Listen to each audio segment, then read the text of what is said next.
Hi, ഞാൻ IQ traveller.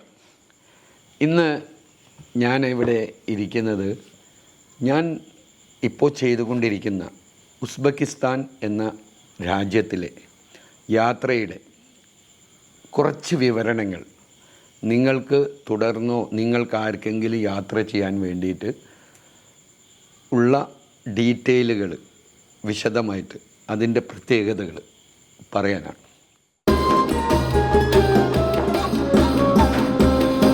എന്തുകൊണ്ട് Uzbekistan തിരഞ്ഞെടുത്തു?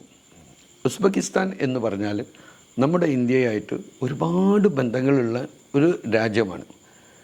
ഇത് സോവിയറ്റ് യൂണിയൻ്റെ കൂടെ ഉള്ള കാലത്ത്, ആ കാലത്ത് ഉസ്ബെക്കിസ്ഥാൻ ഒരുപാട് രാജ്യങ്ങൾ അന്ന് ഉണ്ടായിരുന്നു. സോവിയറ്റ് യൂണിയൻ വിഭജിച്ച ശേഷം ഇത് നമ്മൾ ഒരു സ്വതന്ത്ര രാജ്യമായതിനു ശേഷം നമ്മൾ മനസ്സിലാക്കേണ്ടത് നമ്മളുടെ ബാബറുടെ കാലഘട്ടത്തിലായാലും നമ്മളുടെ മുൻ പ്രധാനമന്ത്രി ഒരു ചർച്ചയിൽ പോയ സമയത്ത് അന്ന് അവിടെ മരണപ്പെടുകയും ഒക്കെ ഉണ്ടായ ഒരു പ്രത്യേകതയുള്ള ഒരു രാജ്യമാണ്.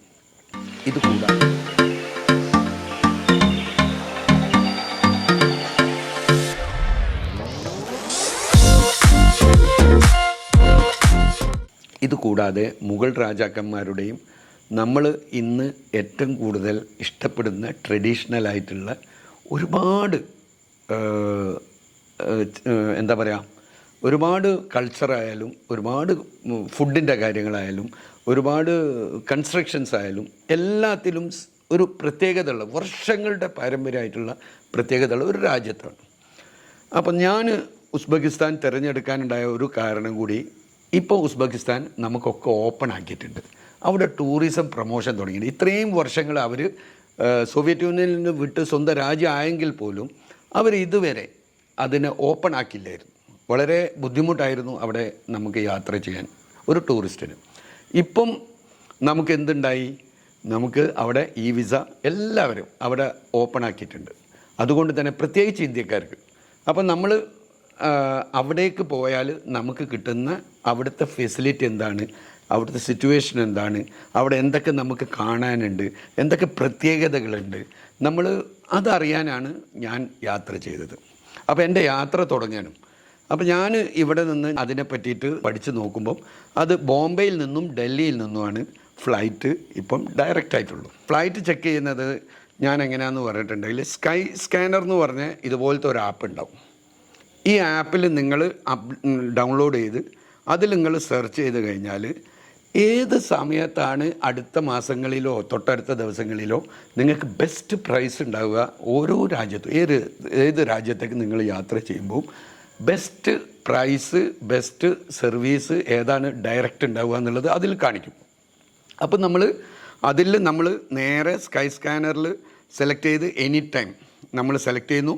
ഇന്ത്യ എന്ന് സെലക്ട് ചെയ്യുന്നു, ഉസ്ബെക്കിസ്ഥാൻ സെലക്ട് ചെയ്യുന്നു, രാജ്യങ്ങളാട്ടോ, ഇത് ഏത് രാജ്യങ്ങളും നിങ്ങൾക്ക് സെലക്ട് ചെയ്യാം. ഉസ്ബെക്കിസ്ഥാൻ സെലക്ട് ചെയ്യുന്നു, എനി ടൈം സെലക്ട് ചെയ്യുമ്പോൾ നിങ്ങൾക്കൊരു ഓപ്ഷൻ വരും. ആ ഓപ്ഷനിൽ ഇതേപോലെ കാണിക്കും ബെസ്റ്റ് ടൈം ഏത് ദിവസം, ഏത് ഡേറ്റ്, എത്ര ദിവസം, ഏത് എയർപോർട്ടിൽ നിന്നും ഏത് എയർപോർട്ടിലേക്ക് വരെ അതിൽ കാണിക്കും. അപ്പോൾ നമ്മളത് സെലക്ട് ചെയ്ത് നമ്മൾ നോക്കിക്കഴിഞ്ഞാൽ നമുക്ക് ഏറ്റവും ബെസ്റ്റ് പ്രൈസ് ഏത് രാജ്യത്തേക്കും കിട്ടും. അങ്ങനെ ഞാൻ സെർച്ച് ചെയ്ത സമയത്താണ് എനിക്ക് ഉസ്ബെക്കിസ്ഥാനിൽ താഷ്കെൻഡിലേക്ക് 22,000 രൂപയ്ക്ക് റിട്ടേൺ ടിക്കറ്റ് 11 ദിവസത്തെ ഗ്യാപ്പിൽ എനിക്ക് കിട്ടിയത്. അത് ഉസ്ബെക്കിസ്ഥാൻ എയർലൈൻസും ആയിരുന്നു. അങ്ങനെ ഞാൻ ഇവിടെ നിന്ന് പുറപ്പെട്ടു. ഇവിടെ നിന്ന് ഞാൻ കോഴിക്കോട് റെയിൽവേ സ്റ്റേഷനിൽ എത്തി. കോഴിക്കോട് റെയിൽവേ സ്റ്റേഷനിൽ 610 രൂപയ്ക്ക് എനിക്ക് സ്ലീപ്പർ ക്ലാസ് നല്ല സർവീസ് കിട്ടി.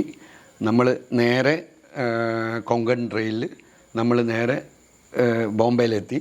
അവിടെ നിന്ന് നമ്മൾ 1000 രൂപയുടെ അടുത്തേ എനിക്കതിന് ചിലവ് വന്നിട്ടുള്ളൂ. ഇതെല്ലാവർക്കും ചെയ്യാവുന്ന കാര്യങ്ങളേ ഉള്ളൂ. അവിടെ നിന്ന് ഞാൻ പറയുന്നു 22,000 രൂപയ്ക്ക് ഞാൻ എടുത്ത ടിക്കറ്റിൽ ഞാൻ ഉസ്ബെക്കിസ്ഥാനിലെത്തി.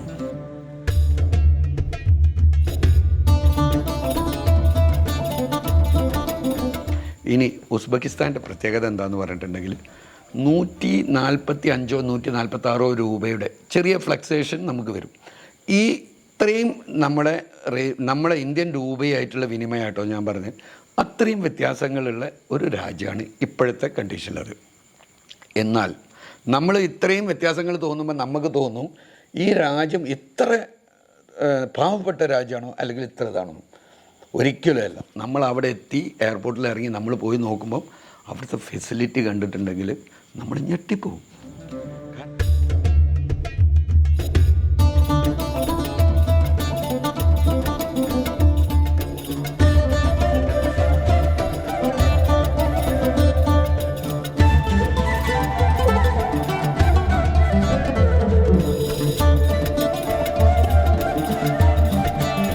കാരണം വില കുറവ്, ഫെസിലിറ്റി കൂടുതൽ. ഇതാണ് ഉസ്ബെക്കിസ്ഥാൻ്റെ ഒരു പ്രത്യേകത.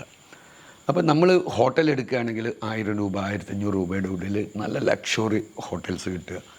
അത് കഴിഞ്ഞ് നമ്മൾ ഫുഡ് കഴിക്കാൻ പോയി കഴിഞ്ഞാൽ 1000-2000 രൂപ എത്ര ലക്ഷറി ആയിട്ട് കഴിച്ചാൽ, ഇന്ത്യൻ്റെ പൈസ ഞാൻ പറയുന്നു, അത്രയും കുറവ് പൈസയിൽ നമുക്ക് ഫുഡ് കഴിക്കാൻ പറ്റും. ഇനി യാത്ര, അവിടെ പെട്രോള് പ്രൊഡക്ഷനൊക്കെ ഉള്ളത് കൊണ്ട് അവർ 40 രൂപ 45 രൂപയായിട്ടേ ഉള്ളൂ നമുക്ക് 1 ലിറ്റർ പെട്രോളിന് അവിടെ. അപ്പോൾ നമുക്ക് എല്ലാ സംഗതിക്കും എല്ലാ ഫെസിലിറ്റി ഉണ്ടും താനും എല്ലാ ഫെസിലിറ്റിയും വളരെ ചീപ്പ് ആൻഡ് ബെസ്റ്റാണ് അവിടെ. അതൊന്ന് അനുഭവിക്കേണ്ടത് തന്നെയാണ്, ഒന്ന് പോയി കാണേണ്ടത് തന്നെ.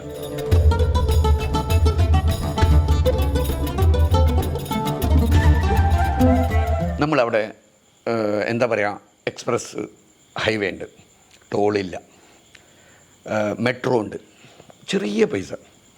ബസ്സിന് നിങ്ങൾ ഒരു ഡെസ്റ്റിനേഷൻ ടു ഒരു ഡെസ്റ്റിനേഷനിൽ 10 രൂപ, ഇന്ത്യൻ്റെ പൈസ 10 രൂപ. ഇതാണ് അവിടുത്തെ ചാർജ്. അതേപോലെ ബുള്ളറ്റ് ട്രെയിന് താഷ്കൻഡ് ടു സമർകാന്ത് വളരെ കുറഞ്ഞ പൈസ.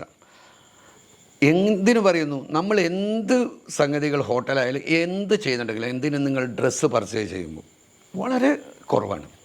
അപ്പം നമ്മൾ ഉസ്ബെക്കിസ്ഥാൻ പൈസ നമ്മളത് 146 ആയതുകൊണ്ട് നമ്മൾ കൊടുക്കുമ്പോൾ നമുക്ക് 10,000, 1 ലക്ഷം, 1.5 ലക്ഷം എന്നൊക്കെ തോന്നും.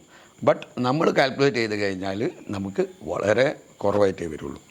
ഈ രീതിയിൽ ഞാൻ പോയി വന്നപ്പോഴാണ് എനിക്ക് ഇതൊരു ബഡ്ജറ്റ് ട്രിപ്പാണെന്ന് മനസ്സിലായത്.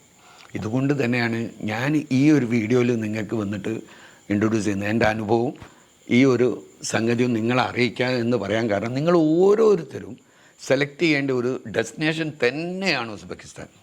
എന്തൊരു ഭംഗിയാണെന്നറിയോ, എന്തൊരു സെറ്റിംഗാണെന്നറിയോ അവിടുത്തെ സിസ്റ്റം, അവിടുത്തെ എല്ലാം. അവിടെ കൂടുതൽ പബ്ലിക്കോ ഒന്നുമില്ല, ഒരു റഷോ ഒരു പ്രശ്നങ്ങളോ അവിടെ ഇല്ല. നമ്മൾ എവിടെ ഏത് സിറ്റിയിൽ പോയി കഴിഞ്ഞു കഴിഞ്ഞാലും അവിടെ ഭയങ്കര റഷായിരിക്കും. പക്ഷേ ഇതുപോലത്തെ ഒരു സ്ഥലത്ത് ഒരിക്കൽ പോയിട്ട് വരണം. പിന്നെ നമ്മൾ ഐസ് സ്കേറ്റിംഗ് ആയാലും നമ്മൾ മറ്റുള്ള കാര്യങ്ങളായാലും എല്ലാ സംഗതിയും ഒരു ടൂറിസ്റ്റ് ഡെസ്റ്റിനേഷൻ എന്ന് പറഞ്ഞു കഴിഞ്ഞാൽ നമുക്ക് എന്തൊക്കെ എൻജോയ് ചെയ്യാൻ ആഗ്രഹിക്കുന്നു എല്ലാ സംഗതിയും അവിടെ ഉണ്ട്.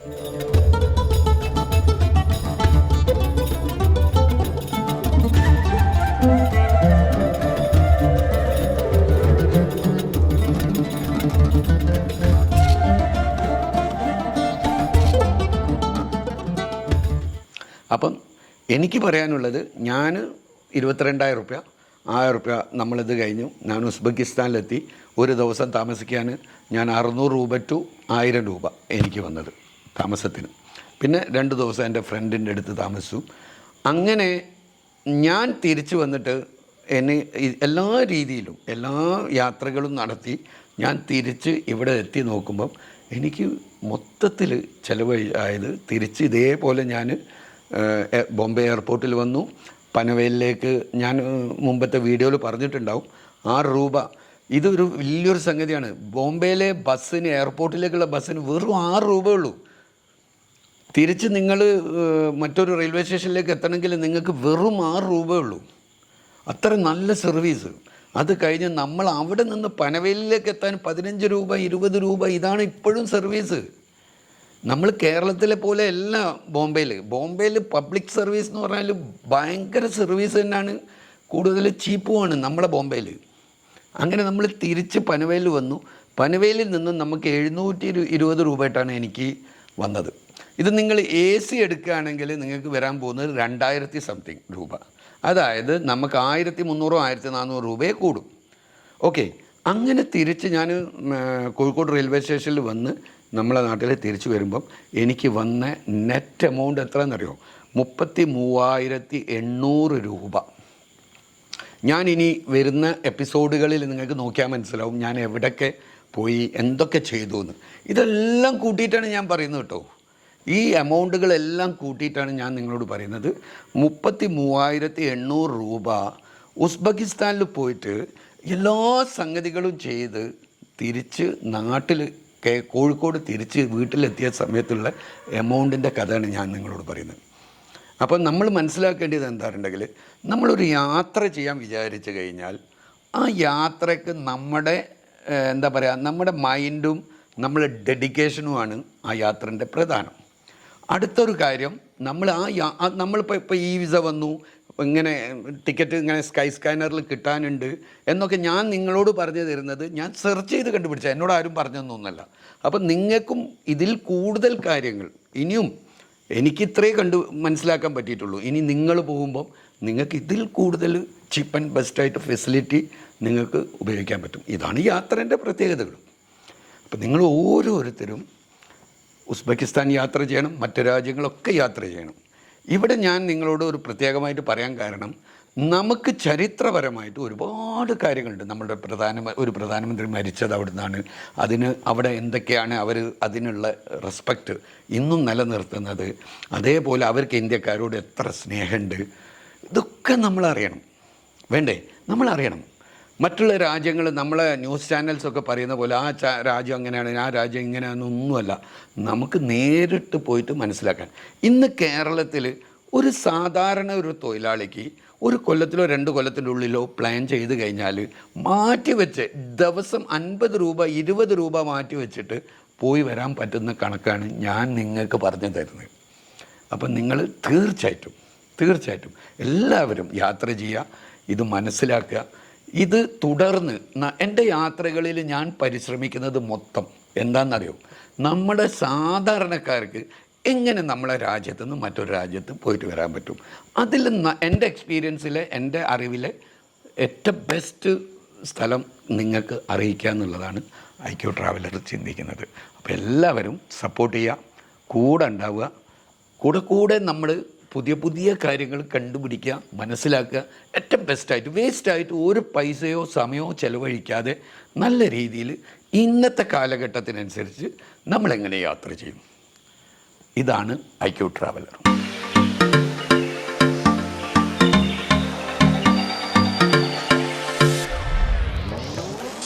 പിന്നെ എൻ്റെ ഈ ഉസ്ബെക്കിസ്ഥാൻ യാത്രയെക്കുറിച്ച് നിങ്ങൾക്ക് എന്തെങ്കിലും സംശയങ്ങളോ എന്തെങ്കിലും അറിവുകളോ എന്തെങ്കിലും കാര്യങ്ങൾ അറിയാനുണ്ടെങ്കിൽ എൻ്റെ കമൻറ്റ് ബോക്സിൽ നിങ്ങൾക്ക് എൻക്വയറി ചെയ്യാവുന്നതാണ്. അതിന് വിശദമായ വിവരങ്ങൾ ഞാൻ നൽകുന്നതുമാണ്. ഒരു യാത്രക്കാരന് തോന്നുന്ന, നിങ്ങൾക്ക് ഈ യാത്രയോട് നിങ്ങൾക്ക് താല്പര്യം തോന്നുന്നുണ്ടെങ്കിൽ നിങ്ങൾ സംശയങ്ങൾ ചോദിച്ചോളൂ. എന്നും IQ ട്രാവലർ നിങ്ങൾക്ക് അതിൻ്റെ റിപ്ലൈ തന്നിരിക്കും. എപ്പോഴും കൂടെ ഉണ്ടാവുക. ഓക്കെ, നന്ദി, നമസ്കാരം.